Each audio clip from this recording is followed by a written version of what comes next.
Բարև ձեզ բարեկամներ, Փակ TV-ն նորից եթերում է, Փակ TV-ն, որը ամեն անգամ իսկապես փորձում է իր ունկնդիրներին ներկայացնել նորանոր անձնավորությունների։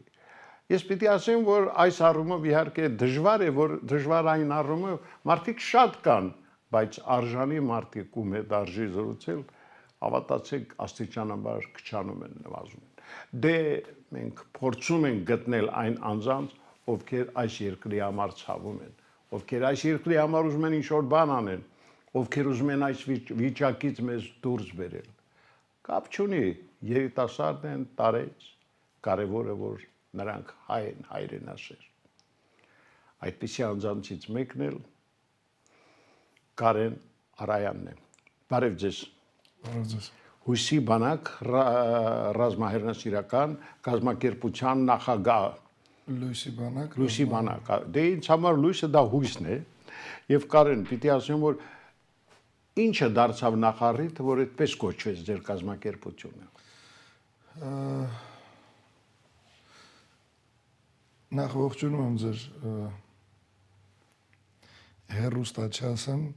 Այո, մեր ալիքը։ դիտորդներին, հետևորդներին առաջ անգամ եմ ձեր տաղավարում, ոնց որ ասում են ոտս խերով լինի։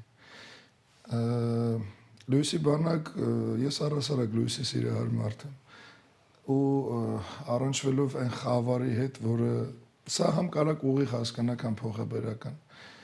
Խավարը մտություն, խավար գործեր, խավար իրականություն, խավար ճակատագիր,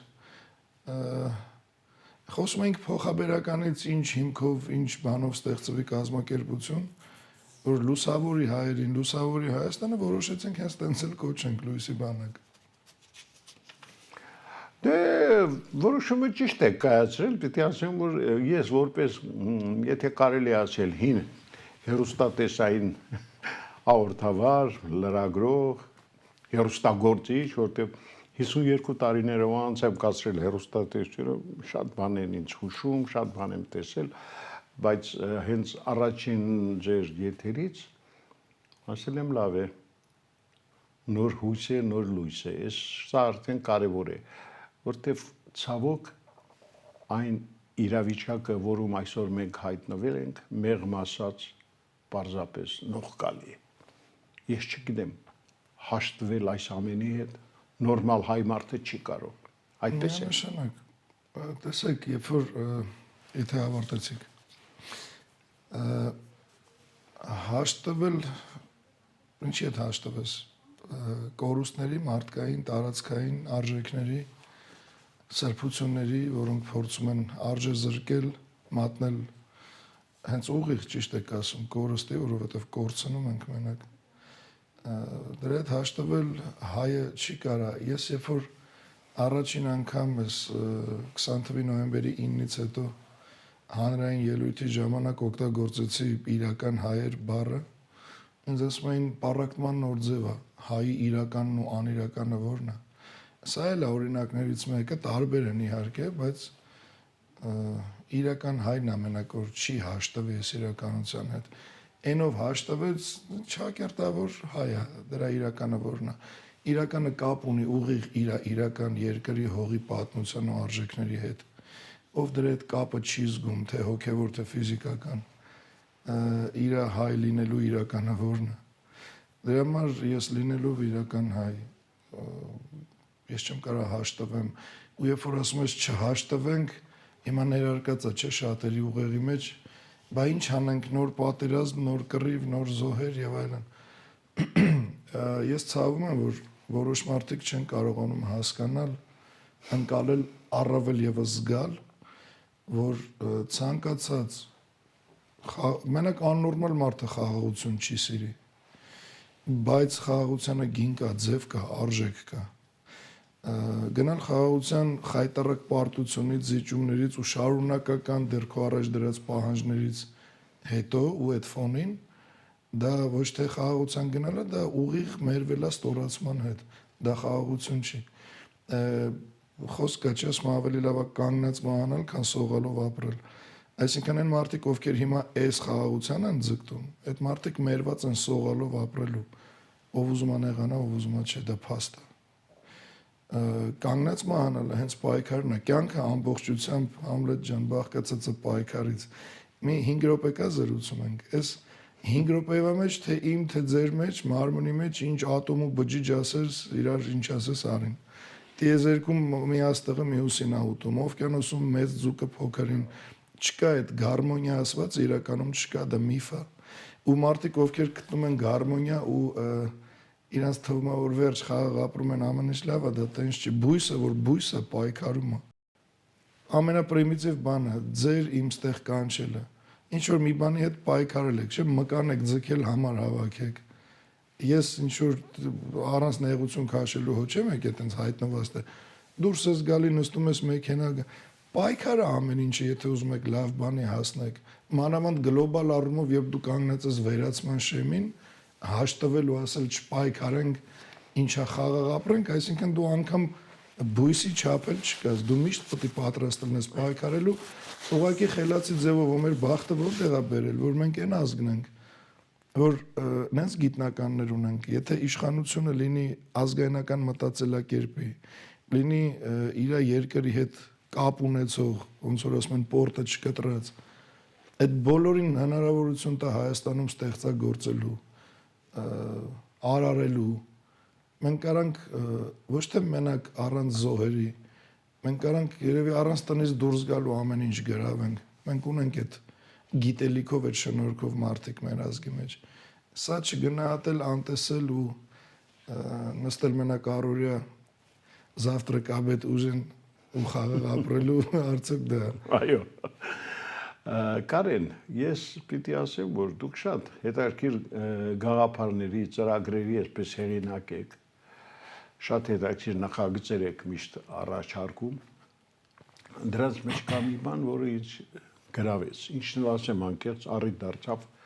որ ուզեցի ձեզ հրավիրել մեր տաղավար։ Խոսքս կլոր սեղան հասկացության մասին է։ Սա ինչ գաղափար էր, ինչպես առաջացավ եւ արդյոք այն շարունակական է։ Ես հիմա ստիպված եմ լինել մաքսիմալ անկեղծ, իրոք մաքսիմալ անկեղծ կլոր սեղանի հետ կապված։ Տեսեք, ուղղակի մի փոքր նախաբանով, եթե կարելի է։ Իմ համար այսօր Հայաստանում քաղաքական դաշտը ամեն առումով ոչ այլ ինչ է, քան ուղղակի մանկապարտեզ։ Երբ 20 թվականից հետո ես սկսեցի ուսումնասիրել քաղաքականություն, սկսեցի ուսումնասիրել այս մեր իրավիճակը, մեր ամեն ինչը ու ծանոթանալով են լուրջ, ծանր քաղաքական գործիչների, գաղափարների, մտքերի, քայլերի, պատրաստականության, ծրագրերի հետ, նայում եմ այսօր մանկապարտեզ է ու մանկապարտեզ ինչով, տեսեք, շատերը կան գալստուկով խոսում են ինչ-ինչ, չգիտեմ ինչերից։ Հասարակությունը այն սա կլոր սեղանի հարցին եմ պատասխանում, չեմ շեղվել, ասեմ, որ իմանաք։ Հասարակությունը քաղաքականապես ցավոք մեծ մասը այնքան անկիրթ է, որ բավականա մեկը բամբասի մյուսի ընտանիքից մտնի ընտանիք, դա իրանց համար վարչապետ է։ Ցավը սրանում է։ Երբ որ դու տալիս ես լուրջ ծրագիր, երբ որ դու խոսում ես պատմական հիմքերից, երբ որ դու առաջարկում ես քարտեզներ, որոնք աշխարհի բոլոր ու տարբեր բաներով, պայմանագրերով պատկանում է մեզ, ասում ես հիմնվենք սրա վրա, ոչ թե դա հետաքրքիր չի։ Մի հատ բամբասանք, մի հատ հայհոյանք, մի հատ մեկի տանը խառնակցություն, մի հատ մտնես նրա տուն, դուրս գաս դա արդեն վարչապետի տեխնացուի ամենակիչը։ Սա խոսում է հասարակության քաղաքականապես անկիրթ լինելուց։ Երբ որ քաղաքականապես անկիրթ է հասարակությունը, մի մտածեք, որ Նիկոլին կարա փոխարինի, եթե հիմնվես հասարակության ընտրության վրա, նենց մեկը, ով իրոք երկիրը կփրկի։ Գնալու ենք ավելին ասպատ, հետո ավելի, որովհետև պահանջելուց հանրությունը, խոսում եմ մեծ մասի մասին, ինքը իրան հաշիվ չի տալի, ինչ է պահանջում, ինչ է ուզում իր երկրի համար։ Կլոր սեղանը իմ համար միտքեր ու պատճառեր զուտ նրա, որպեսզի ոչ թե կա որևէ քաղաքական գործիչ, ում կարիքը ես անձամբ շատ ունեմ, չկա տենց մեկը։ Ոչ ինչ որ մեկի ծրագրերին կամ գաղափարներին եմ նախանձում կամ զիջում, ոչ խիզախությանը, ոչ համարձակությանը, ոչ կրեատիվությանը, ոչ մի բանին։ Ինձ ոչ մեկ պետք չի իրականում։ Ինձ այս կլոր սեղանը պետք էր նրա համար, որ հանրությանը, ժողովրդին, անգամ ազգին տաս այդ կայծը, որ կա հույս, որ մենք հայ ենք ու միասին կարանք ստեղծենք ճակատ։ Ես որ ասեցի քաղաքականությունը այսօր մանկապարտեզ ստադիայում է, իմ համար այդ կլոր սեղանն էլ է հերթական խաղեր, խաղալիք բան է, բայց հույս էր, որ մարդիկ դա տեսնելով այդ խաղալիքը կսարքեն լուրջ զենք, որի մի փամփուշտը կլնեմ ես։ Բայց արի ուտես քաղաքական այն ուժերը ու անունները թվարկվեց հրավերով, որ մեկը ձևա բռնե, մենք չենք զանգի, դուք զանգեք, այն մեկը թութական ներկում, այն մեկը կապիկա լողացնում, այն մեկը չի։ Հա, կան մարդիկ համաձայնվեցին, որ մարդիկ կան մինչև հիմա մտածում են միանան, թե չէ, տարբեր են, հասկանում եք, ու ես հասկացա, որ դա էլ անցնող բան չի, որտեվ ամեն մեկը իր մեջ մտածում է իրանից այն կողմ աշխարհ չկա, այն դեպքում, որ ես խոսում եմ մենակ իմ անունից, ցանկացածի հետ դիպլոմավոր, չդիպլոմավոր, պետական համակարգում աշխատած, թե չաշխատած, ցանկացածի հետ, ցանկացած թեմայով, ինչը վերաբերվում է իմ հայրենիքին ու քաղաքականությանը, դիվանագիտությանը ու ռազմավարությանը, դժվար որևէ խոսքով կամ մի 5 րոպե զիջեմ կամ իր մտքին նախանձեմ։ Ու այս մարդիկ, որ երբ որ իրենց առաջարկում ես, իրենց թվում է իրանք իրականում ավելի կարևոր են, քան կան։ Չէ, դա տենց չի, դա ուղղակի ժողովրդի կանչներ, իմ ձգտումն է ժողովրդին ցույց տալու, որ կարա լինի ճակատ։ Ինչ դարավ այդ ճակատը։ Ես հիմա այդ կլոր սեղանի վերջի այն արդյունքը, որին պետք է հասնեինք, ես հիմա արդեն ձգտում եմ դրան, մի անգամից, ոչ թե նորից, փուլ առ փուլ, այսինքն ինքը որպես միտք ու գաղափար կա, բայց ֆորմատը այլ է։ Այդ խաղալիք ֆորմատը թողել ենք այն բանին,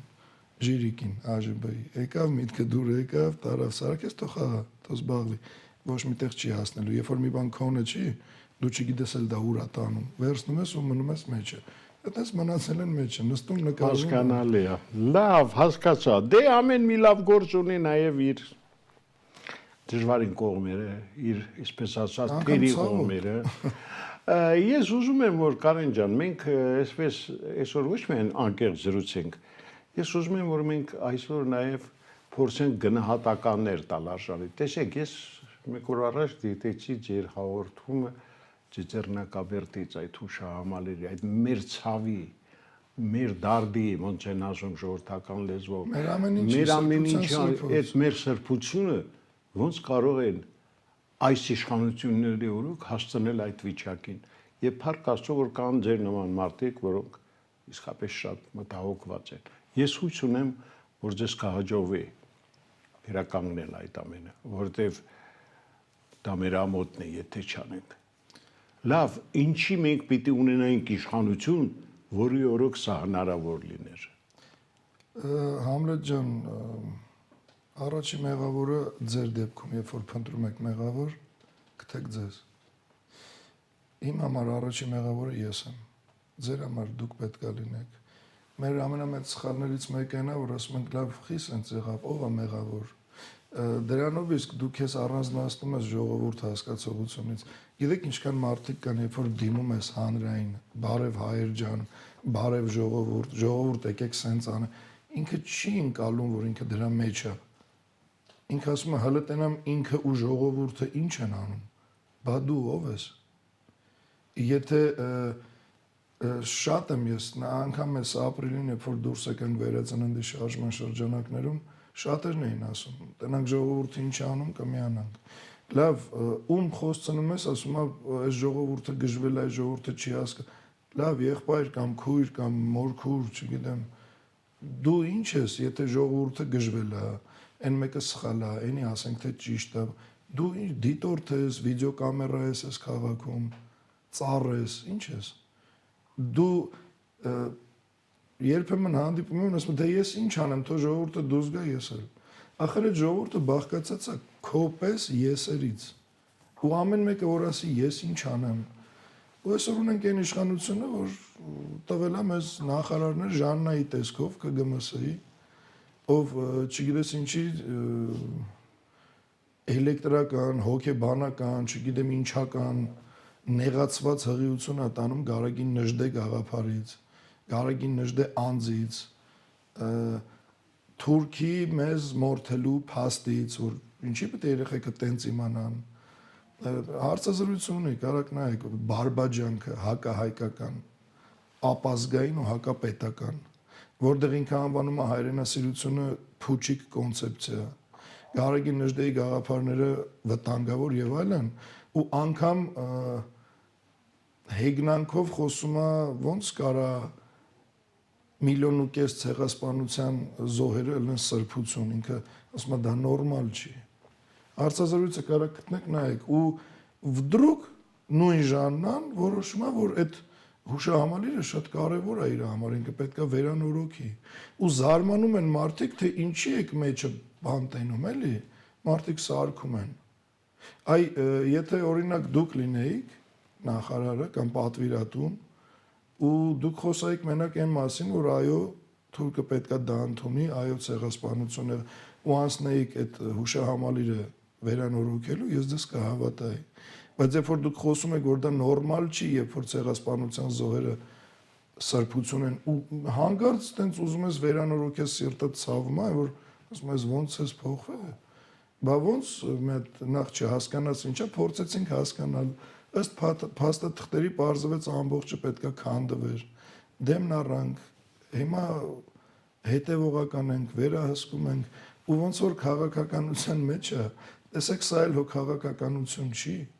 ես դիվիդենդ չեմ հավաքում սրանով, շատ ավելին է արվել ու արվում, քան ես բարձրաձայնում եմ, ուղղակի բարձրաձայնում եմ այն հատվածը, որը մարդկանց հուզում է, որ հանգիստ լինեն, որ ինչի՞ չէ միանան, նենցա որ, բայց անգամ ստեղ, ճիշտ նույնպես ոնց որ քաղաքականության մեջ, մարդիկ կան, չգիտես ինչի խորշում են կոնկրետ Լույսի բանակի անունը տալուց, կոնկրետ իմ անունը տալուց։ Տեսեք, պարզ, ես ասացի, անկեղծ խոսանք, շատերը փորձեցին այդ շինարարությունը դադարեցնել։ Անայդ Թարխանյանը լացում էր, որ դադարեցնել է պետք վարկյան շուտ։ Ես դա տեսել եմ, դա ինձ ոգևորել է, ես դուրս եմ եկել դադարեցնելու։ Դրանից առաջ են ով ասես մի խոսքով, ԱԺԲ, բաններ այդ Հայկ Դեմոյանը գնաց միտինգ արեց։ Մենք գնացինք, չհասցրեցինք էլ ակցիայի բուն իմաստը նպատակը իրականացնել, որովհետև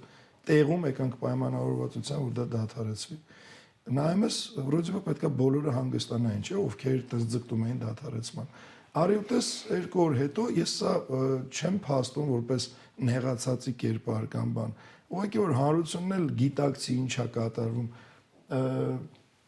Վարդան Հակոբյանը կանչում է իրան on-line հյուր Հայկ Դեմոյանին, ասում է ինչ վիճակում է Ծիծեռնակաբերդը։ Ասում է դե շինարարությունը կանոնացրինք։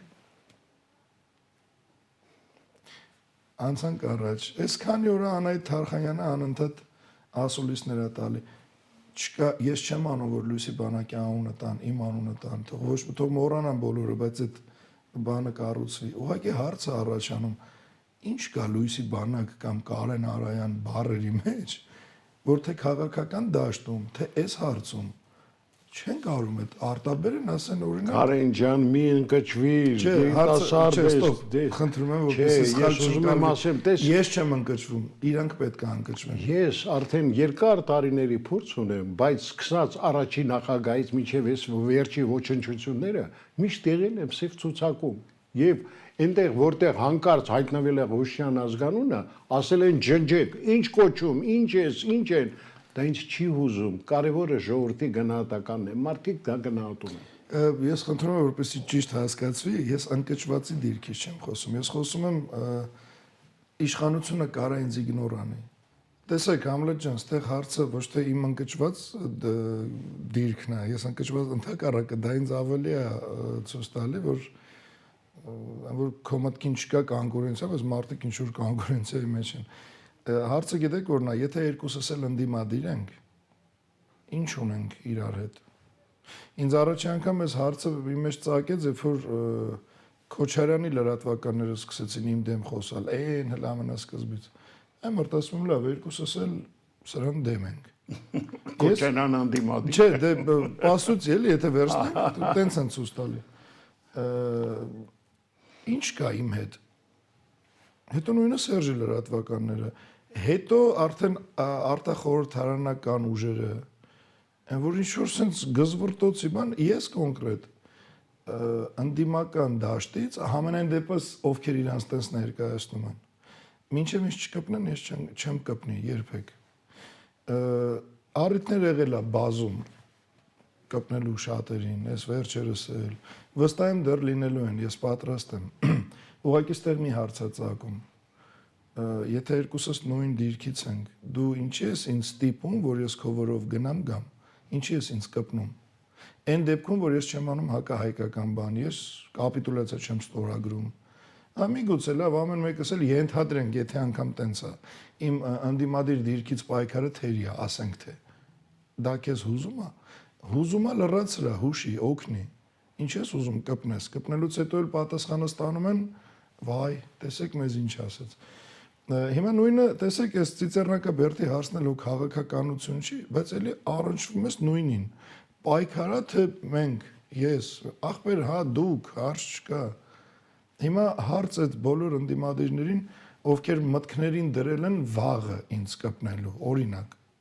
Լավ, ինձ բան բոլորին կպար, մնացիր մենակ դու, այսինքն քո պայքարը հիմնական Նիկոլի դեմ չի, այլ քո տեղի համար է ընդդիմադիր դաշտում։ Լավ, ոչ մեկ չկա, մենակ դու ես։ Այն մարդիկ, ովքեր փորձում են այտենց մի բանի գալ։ Ինչ ես անելու։ Նիկոլի դեմ պայքարի ծրագիրը որն է ընտրությունների գնալը։ Ես իմ պայքարի ձևն ասել եմ, դա հեղափոխությունն է, ազգային, իրական հեղափոխությունը։ Ոչ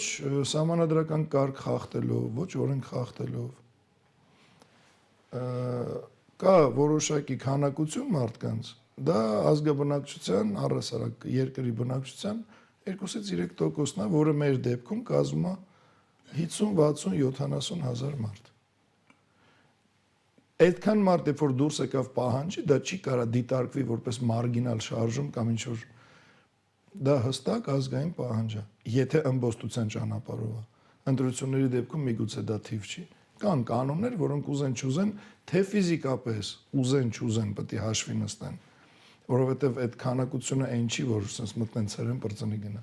Ու վերջապես դա խոսում է լուրջ պայքարի մասին, որ այդքան մարդ մի գաղափարի շուրջ հավաքվել է։ Հիմա այն ընդդիմադիրները, ովքեր ընդդիմադիրների մեջ բան են ստեղծում, գզվռտոց ու չգիտեմ ինչ։ Իմ դեպքում ասում եմ, ով շշկռվավ, այսքան փորձում են, այսքան ստանում են։ Դա լինելու է միշտ։ Բայց ես դա չեմ ուզում, եթե մենք ընդդիմադիր ենք, ինչ ես դու ինձ ստիպում, որ ես քեզ ուղղակի բարոյապես կամ քաղաքականապես ոչնչացնեմ։ Մարդիկ խնդրվում են, ես միշտ որ կոլեկտիվ հայտարարել եմ ընդունում, դա խնդիր չկա։ Բայց լավ, մնացիր դու մենակ։ Հա, տենց սաղ վատն են, դու ամենալավն ես։ Որն է քո առաջարկը։ Ոնց ես պայքարում Նիկոլի դեմ, գնում ես հետը ընտրությունների, որտեղ իր հաղթանակը ապահոված է, այ քաղաքականապես չկրթված հանրությունը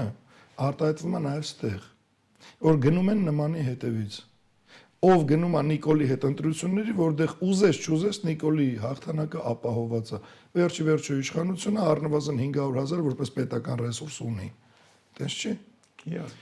Բա ուր ես հետը գնում ընտրության մարդկանց էլ առաջարկում ես իբր դու այլընտրանք ես։ Ով պարապամնում ինքը իրան ասում է ես ամենան եմ, ես ռադիկալն եմ, ես տիեզերական եմ, ես չգիտեմ, առաջարկդ ըլնի այտենց, ոչ թե դու քեզ տենց ներկայացնես մի քանի հոգի էլ առանց խորանալու այդ ինչիդ վրա տենց ասի, օ, այո։ Ես ասում եմ, ես տեսեք, անգամ այդ կլոր սեղանը դրա համար է, ժողովուրդ այդ կայծը զգա, համախմբվի, այդ քանակությունը ապահովվի։ Դե չեն ուզում մարդիկ, ուզում են առանձին ելնեն, իրանք ելնեն ու առաջարկը որն է ընտրություն։ Սա չգիտեմ էլ ծիծաղալու է թե լացելու։ Մի հարց որ ուզում եմ անպայման քեզ տամ։ Արդեն հասկացա քո դիրքորոշումը, բայց այնուամենայնիվ մի հարց կա, որը չի լուծվում։ Տեսեք, մենք վերջերս ականատես եղանք, թե ինչպես Իսրայելն ու Համասը եկան ընդհանուր հայտարարի եւ առաջին քայլը որ արեցին գերի այդ պայմանագիրը ստորագրելուց հետո գերիների ազատ արձակվել։ ինչու մեր իշխանությունները գերիներին չեն պահանջում ազատել։ Ինչ խաղաղության պայմանագիր առանց գերիների ազատման։ Դա թող հասկանան այն մարդիկ, ովքեր Նիկոլ են փառաբանում։ Եթե դու գնում ես խաղաղության, դե տեսեք, դա Ադրբեջանի դեպքում, Թուրքիայի դեպքում, ասում են սահման բացենք, խաղաղություն, պահանջ չկա եւ ոնց կարա պահանջ չլինի։ Թող ընդունեն ցեղասպանությունը, թող ներողությունը խնդրեն, փոխհատուցումը տան, հողերը վերադարձնեն, օրինական, բարոյական, պատմական, իրավական բոլոր իրավունքներով, հիմքերով։ Հա ինչ ա եղել։ Եկեք դրանից հետո բարեկամանալ չակերտավոր, բայց գոնե։ Ախր դու էդ էլ չես պահանջում։ Ադրբեջանի հետ գնում ես խաղաղության այն դեպքում, որ ինքը գիտե խոթելական ներքին գործերի մեջ, ներքին քաղաքականության մեջ, սահմանադրությունը փոխի։ Էս արա, սենց ստոյկատուր, սենց կանգնի, սենց չխոսաս։ Գերիներն էլ պահում են մոտը։ Ու ես այդ մարդկանց ոնց չասեմ, տագետ, ովքեր ասում են վատ, հա, խաղաղություն է։ Այսինքն այս մարդիկ всё, թքենք գերիների վրա, ախպեր մենք լավ լինենք, սա մորթապաշտություն է։ Սա չգիտեմ, որ ուտող զուգարան գնացող, ուրիշ ոչ մի բան, ամեոբայի կյանքով ապրող մարդու դիրքորոշում է, որ ջանդամ Արցախը չկա, գերիներ այնտեղ կարևորը հիմա խաղաղենք, որ հիմքի վրա, այն դեպքում, որ բացարձակ ոչ բանավոր, ոչ առավել եւս գրավոր, ոչ որևէ երրորդ կողմից, ոչ հենց Ալիևի, ոչ մեկի կողմից երաշխիք չկա, որ հիմա այս ընթացքում, որ մենք խոսում ենք, կարող է չխփի։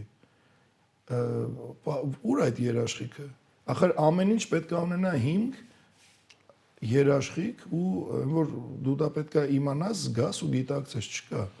Կարեն, դու առաջինն էր, որ դեռ 2025-ի հոկտեմբերի 4-ին, եթե չեմ սխալվում, Իլուր աշխարհի հայտարարեցիք, որ Թուրքիայից Հայաստան էին փորձում բերել մի քանի տասնյակ հազարով հայկական անձնագրեր եւ Վրաստանում տեղի իշխանությունները, ուժայինները բռնագրավեցին։ Փաստ, որը շատ աղաղակիչ էր, բայց թե իշխանությունները, թե մեր դիմադիրները լռում են, ինչն է պատճառը։ Մեկ այլ երկրում դա կպայթացներ ամբողջը։ Ախր իշխանություն, որ ասում եք, Համլետ ջան, այդ իշխանություն բառը ուղղակի աչքերդ փագի, սա իշխանություն, ինչ դեմքեր ես, չէ՞ տենում։ Սրանք ինչ կապ ունեն իշխանություն բառի հետ։ Հայաստանը շատ վաղուց Լևոն Քոչարյան, Սերժ ու էսի դարձրել են բան, օֆիս։ Որ կառույցից է պետության հոտ գալի, այնց որ զգաս պետականություն կա, Սփյուռքի նախարարությունն է, մշակույթի նախարարությունն է, չեմ խոսում ամենակարևորները ՊՆ-ն ու կրթությունը։ Սրանցից իշխանություն ոնց որ ինձանից փարավոն եգիպտական։ Լազեզանից կարելի է պատկերացնել։ Նախ իշխանությունը ինքը պետք է, տեսեք, նորից գամ ցավոտ կողմին հանրության քաղաքականապես անկիրթ լինելուն։ Երբ որ մենք օպերայում ենք, բոլորը չգիտես ինչի դառան քաղաքական պահանջատեր։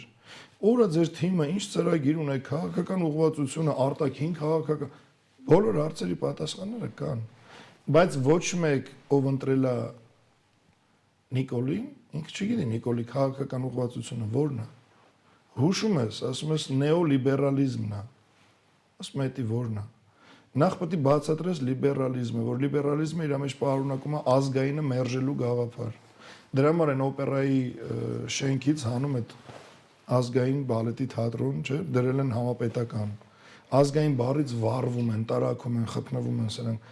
Այսքանը բացատրես ու զարմանում են, ասում ոնց է սա ազգային բաներին դեմ է։ Բա լիբերալիստ եք ընտրել, բա ինչ եք ուզում։ Հիմա նույնը եկեք հարցնենք Սերժ ընտրող ու Քոչարյան ընտրողներին։ Ով է Սերժը քաղաքական ուղղվածությամբ, սոցիալիստ է, կոմունիստ է, ինչ է։ Արա տեսակ գիտեն։ Կամ իմանալուց հետո գիտեն դա ինչ է նշանակում, ինչ է իր մեջ պարունակում։ Երևի մի տոկոսը։ Ես չգիտեմ ինչն են ընտրում այս մարդիկ։